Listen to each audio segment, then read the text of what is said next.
na nossa cidade. Gente, eu dei uma pesquisada, né, e nós temos a História Viva ali, seu Pedro Montanese, que nos presenteia com sua presença aqui hoje. Eu dei uma pesquisada um pouquinho na história, e logicamente começou lá no Rio de Janeiro, Rio, Petrópolis, em 1850, lá em Pedrinha, mas Boituva já é uma história recente, perto do início, né? Que foi em 1880, já começou aqui, antes mesmo da nossa emancipação política administrativa. Isso mostra que a ferrovia era a única forma de desenvolver os municípios à época. E vocês são jovens, né? Evandro, eu que já estamos, eu faço 50 agora, Evandro tem um pouquinho mais, nós andamos muito de trem aqui. E tenho certeza que as gerações acima da gente, um pouquinho mais velho, também andaram muito de trem. Aqui, eu conversando com o Pedro ali, a gente tinha muito trem de passageiros, né? Mas a ferrovia ela levou muito desenvolvimento para todo o Brasil. Depois vieram as rodovias e assim a ferrovia ficou um pouco para a história. Mas a gente não pode deixar de registrar isso aqui e não podemos deixar de valorizar, porque isso aqui foi o sustento de muitas famílias, não só de Boituva, da nossa região, mas do Brasil e do mundo. Tá bom, gente? Então, valorizem essa riqueza que nós temos, valorizem esse espaço, né? E valorizem a cultura de vocês, tá bom? Quero mais uma vez agradecer, deixar um recado do prefeito Edson, que ele está numa agenda externa, mas ele pede aqui para transmitir um abraço, carinho a todos vocês, tá bom, gente? Muito obrigado, boa palestra e boa exposição. Muito obrigada ao nosso vice-prefeito, ex-vereador, Uca, nosso vice-prefeito e ex-vereador, que foi tantas vezes vereador, né? Quantas vezes, né? Mas ainda tem uma alma lista. Tem. Ok. Então nós agradecemos ao nosso vice-prefeito que está aqui presente para nos, nesta manhã, nos memorar, né? Porque isso é memorável. Trabalhar com a história, com a memória é maravilhoso. Marcos quer a palavra. A tempo, quero agradecer ao nosso vereador Neto Frios, que está aqui com a gente também. Uma salva de palmas para ele. Gestão de vereadores, né, juntamente com o UCA, nosso vice, nosso prefeito, que vem incentivando a cultura na nossa cidade. E também não poderia deixar de agradecer a presença do senhor Cruz, que é presidente do Museu do Topeiro. Muito obrigado, senhor Cruz. Quem não conhece o Museu do Topeiro precisa conhecer esta história. Agradecer ao senhor Wilson Alves, também historiador, que está aqui conosco. Muito obrigado, senhor Wilson. E toda a nossa equipe da cultura, a Cíntia, João Alfredo, Fernando, Lorine, Léo, Cida e todos. Uma salva de palmas para esse povo todo. Obrigado. Muito obrigada, então vamos começar agora com a nossa festa. Eu agradeço a vocês, as autoridades podem se sentar.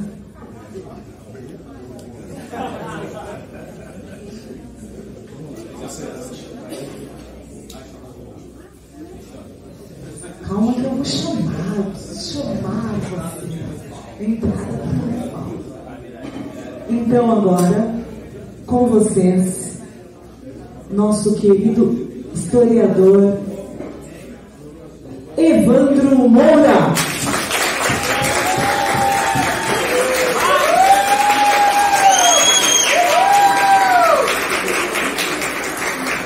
Adoro ele. Também te adoro. Bom dia, turma. Bom dia. Obrigado pela presença. Acho que eu começo dizendo assim, o que eu estou fazendo aqui, né? De novo, né? Que de um certo tempo para cá eu tenho me dedicado a ler bastante sobre a história de Boituva. Estou vendo ali o Wilson Alves, uma pessoa que eu tenho uma admiração grandiosa e inclusive amizade recente. Eu já seguia ele nas mídias há muito tempo e queria conhecê-lo. Um dia eu vim aqui na cultura, ele estava andando, mas ele não me conhecia. Eu com esse jeitinho meu fui chegando perto dele e ele foi se afastando, né? Falou, quem que é essa pessoa? Eu falei, não, eu admiro o seu trabalho, história e tal. Também gosto de pesquisar. E a gente tem conversado muito desde então e eu tenho aprendido coisas maravilhosas com ele. Ele, seu Pedro, Paulo Mazzucchin, o Cruz, história do tuterismo, enfim. A gente tem muito conteúdo aqui no nosso espaço. E eu me dedico a dar visão a esse conteúdo, de uma maneira pequena, muito pequena mesmo. A minha pretensão não é crescer, ser uma estrela da história. Quem sou eu diante dessas pessoas? Mas tudo tem que ter um comecinho. E eu me proponho a fazer esse comecinho. Tendo vocês aqui, ó, vocês estudantes, é uma recompensa gigantesca para mim. Quando o Marcos Caldeira veio e falou do projeto, eu já achei sensacional, achei maravilhoso. Como foi mencionado, eu com meu parceiro aqui, o Renato, uma salva de palmas para ele. A gente tem um projeto chamado Gente de Quem, onde a gente fala de pessoas aqui de Boituva, nome de ruas, a gente tenta explicar, resgatar essa memória. E aí a gente fez um evento, convidou o pessoal, né, entusiasta da história, boituvense, e a partir disso o Marcos Caldeira, onde ele chamou, né, ele me agradeceu por aquele trabalho, mas eu fui surpreendido. Ele falou assim, olha, tem um projeto para falar da estação ferroviária. Eu falei, nossa, que maravilhoso, muito legal isso. E a gente queria que você apresentasse. Eu falei, eu? Como assim? É uma história gigantesca. Isso foi em junho. Foi em junho, turma, que isso aconteceu, né? E eu pensei, fiquei sem reação, mas ali no momento eu falei, não, o desafio é o que motiva a vida. Vamos lá, vamos nos desafiar. É mais um. Falei, eu aceito. Eu aceito. A partir daquele dia, tudo que eu vejo é trem. Eu só falo em trem em casa. As músicas que tocam falam em trem. É incrível. Quando você começa a se dedicar a uma coisa, você só enxerga aquilo. Então, o que eu posso dizer para vocês é que nesses 2 meses eu me dediquei extremamente a poder estar aqui hoje. Tenho certeza que não vou atingir, né, toda a expectativa, mas que isso desperte em vocês talvez a vontade também de buscar mais. A gente precisa de pessoas com essa visão, com esse sentimento de pertencimento ao seu local, tá? Então fica aí, né, nessa fala inicial, o meu convite, né? Espero que vocês possam apreciar um pouquinho o que a gente tem aqui para falar. Agradecer toda a Secretaria de Cultura, todos os presentes, meu pai, minha esposa, minha filha, né? Eu falei para trazer o gato, o cachorro, mas não estou certo, era para trazer mais gente aqui, pessoas e tudo mais, tá? E vai ser rápido, até as 3 da tarde eu acho que eu termino. Tem almoço, Caldeira, estão reivindicando. Vamos lá. Então, começando aqui, turminha. Bom, a primeira frase aí, né, que eu coloquei embaixo do slide é uma menção ao hino de Boituva. Tão relevante é a história da estação para a cidade, que ela consta aqui um verso, né, no nosso hino.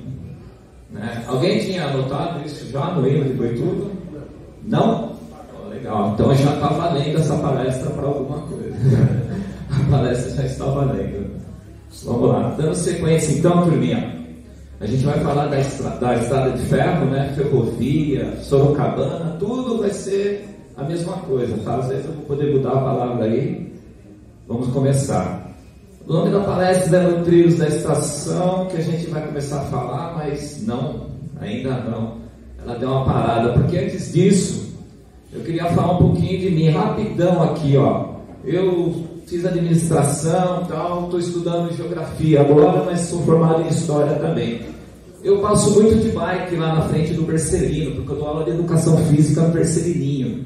Aí quando vocês me veem passando de bike lá, vocês podem gritar, educação física e saúde, né? Às vezes eu escuto lá as músicas na quadra de baixo lá que vocês colocam na quadra de cima. Dá para ouvir bem aquilo ali.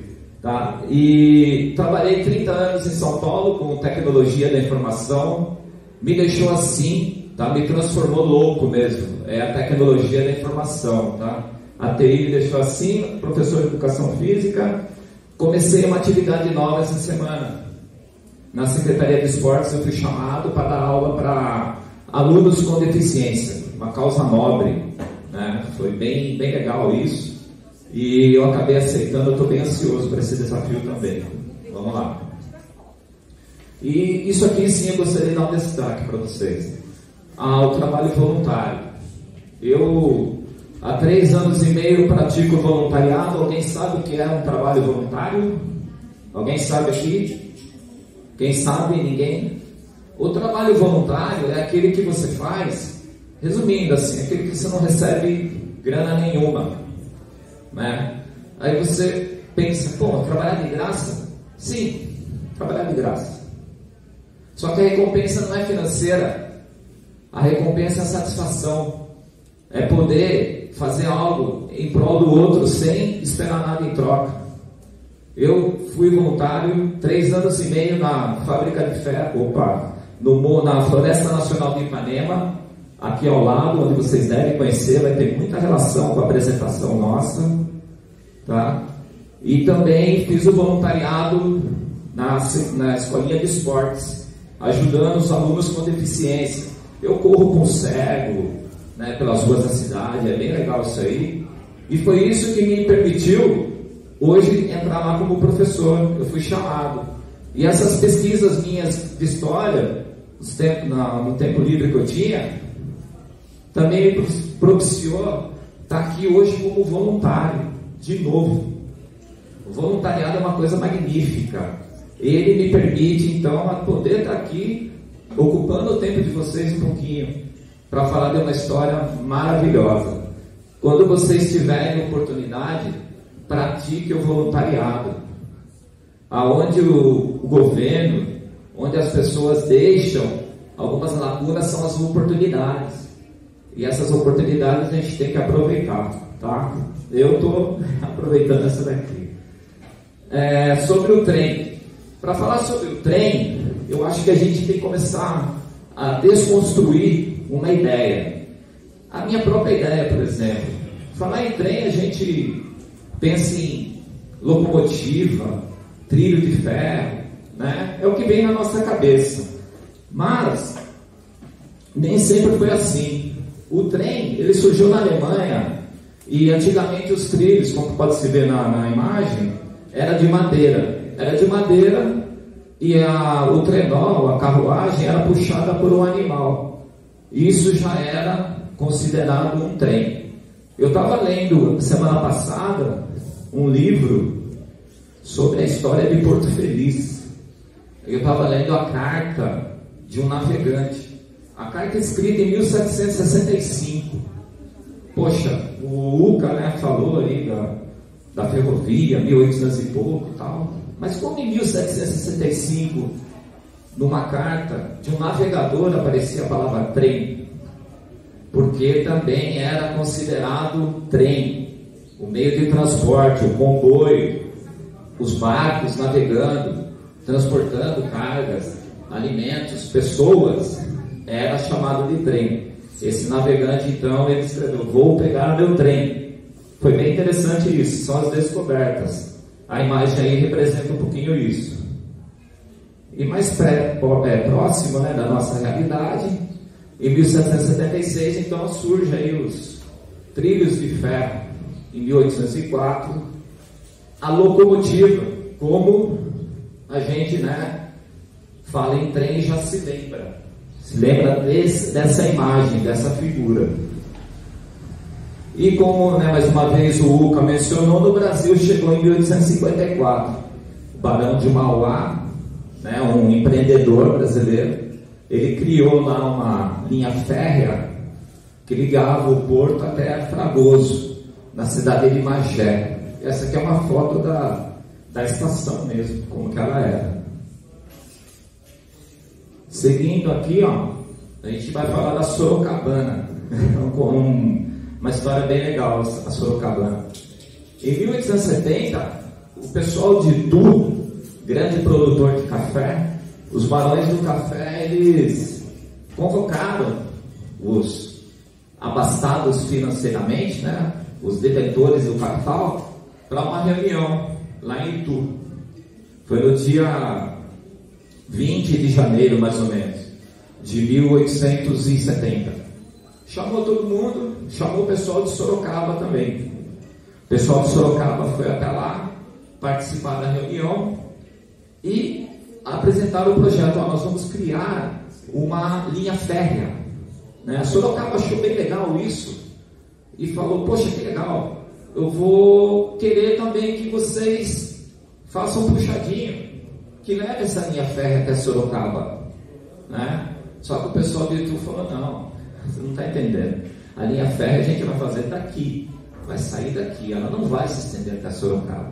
O pessoal de Sorocaba voltou para Sorocaba, desapontado. Então, poxa, a gente queria ter, e isso não foi aceito. Então, no caminho da volta, aqueles empresários de Sorocaba, produtores de algodão, na figura do Luiz Mailaschi, falou: vocês não querem trazer a linha até aqui? Então vamos nós criar a nossa. 12 dias depois da reunião que aconteceu em Itu, somente 12 dias depois, foi feita a reunião em Sorocaba. E assim então foi decretado o nascimento da estação, da Estrada de Ferro Sorocabana, que tinha como proposta ligar São Paulo até a fábrica de ferro de Ipanema, que é o morro que a gente vê quando a gente vai para Castelo Branco, ali um morro gigantesco, o morro de Araçoiaba, e ali era uma fábrica de ferro. Então o projeto original, ele previa essa linha férrea de São Paulo até Ipanema.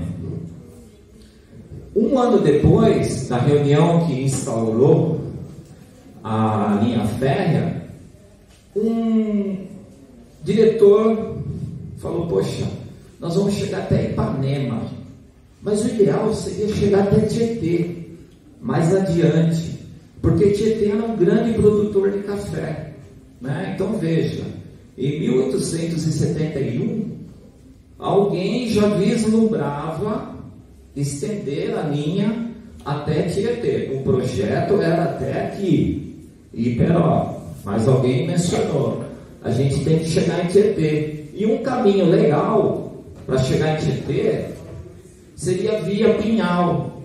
Pinhal, bairro do Pinhal ou Pau d'Alho. Alguém já ouviu falar do bairro do Pinhal aqui? Já? Bairro do Pinhal é aquele em direção a Castelo Branco, ali do lado do pedágio, certo? Pois bem, se você vê ali do lado do pedágio, você vê o morro atrás, né? Então o bairro do Pinhal ali era o caminho que iria até Tietê. Então essa pessoa já até mencionou o caminho que deveria ser traçado um ano depois da decisão de montar a Estrada de Ferro Sorocabana, que de fato foi inaugurada em 1875. 1870 a reunião, 1875, em julho agora, fez 150 anos. Aqui nós temos exemplos, né, de locomotiva e tipos de vagões. Vagão aberto, né, plataforma, vagão de passageiro e vagão de transporte, geralmente de combustível. Esses daqui eu tive oportunidade, não exatamente esses, né, mas eu tive oportunidade de vê-los passar aqui, tá? Então 150 anos em 1875. De novo, em 76, ou seja, a Estrada de Ferro já está funcionando. Um ano depois, de novo, o chefe de Ipanema, da estação de Ipanema em Iperó, ele fala: pessoal, eu vou te dar o ponto exato que a estrada tem que passar para chegar a Tietê. E ele escreve no relatório. Isso é um documento oficial, tudo. Eu achei esse relatório, tá bem legal. E livros também que eu li. 2,5 léguas de Tatuí, né? 3 léguas de Porto Feliz e 4 léguas de Tietê. Uma légua equivale a quase 5 quilômetros. A gente traçando isso daí, bingo, Boituva, é Boituva de novo aparecendo. E por que essa escolha? Traria benefício para todas as redondezas, né? Então a localização nossa, privilegiada, despertou a atenção desses empresários. Aqui, turminha, eu já adianto um pouquinho para 1889, onde a gente tem um mapa da estação da linha férrea, como que ela era, tá? Então ela saía de São Paulo e ia até Ipanema, que é o vermelho. O vermelho aqui, ó, projeto original, tá? Passava por Sorocaba, São Roque e tudo mais. Um pouco adiante, lembra que eu falei sempre de Tietê? É o rosinha aqui, ó, vai até Tietê, passando por Boituva, tá? Isso aconteceu depois. E além disso, Boituva tão importante, e aí a gente abre um capítulo novo na nossa fala, que a gente vai falar do ramal de Itararé. Aqui embaixo, vai longe isso daqui, vai até a divisa com o Paraná. Ramal Itararé. Sai de Boituva, chega na divisa do Paraná, lá se conectaria a estrada de ferro Rio Grande, que poderia se alcançar o Rio Grande do Sul aí até o Uruguai. Ou seja, o único caminho de trem que era possível fazer para atingir o sul do Brasil passava por Boituva. Esse foi um marco gigantesco, tá? Esse ramal Itararé, a gente vai falar bastante desse ramal. E não o suficiente, em 1912 foi construído o ramal de Porto Feliz, saindo de Boituva. Ligava Boituva a Porto Feliz. E aqui eu queria registrar um dado bem curioso, que em 1889 não existia Boituva. Era um bairro. Um bairro de quem? De Porto Feliz. Agora vamos pensar. Poxa, o bairro tem a estação, mas o município não tem. O bairro é mais importante do que a própria cidade. Olha que curioso isso, né? Pois é, isso aconteceu aqui. Então, esse mapa aqui, eu estou dando uma ilustração do como que era o cenário ferroviário que envolvia a nossa cidade. E atentem-se também agora a uma outra estação, Santo Antônio. Santo Antônio Velho, mas se apeguem a Santo Antônio que a gente vai falar um pouquinho dela também. Turma, tudo bem até aqui? Alguma dúvida? Estamos falando do quê? De Fórmula 1, né? Não, né? Alguém tem alguma pergunta? Por favor, me ajudem.